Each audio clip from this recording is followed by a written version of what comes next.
Мен полиция сержанты Тынышбаев Ұлан Сабыржанұлы.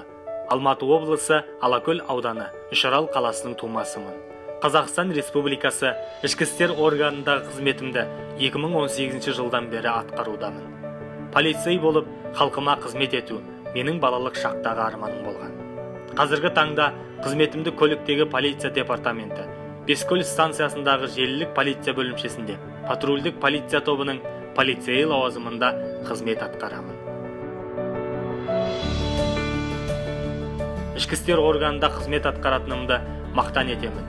Және осы маған жүктелген үлкен жауапкершілікті абыроймен атқаруға, полиция қызметкері деген атаққа сай болу жолында қызмет етудемін. Әрбір полиция қызметкері бойында батылдық және табандылық, төзімділік пен жауапкершілік және адал ниеттілік пен сабырлылық секілді ізгі қасиеттер болған жағдайда ғана еліне, отанына аянбай еңбек етері сөзсіз. Осы орайда Қазақстан Республикасы ішкі істер органына қызметке тұрғысы келетін, халқына еңбек етуге дайын жастарды ішкі істер органына қызметке шақырамын.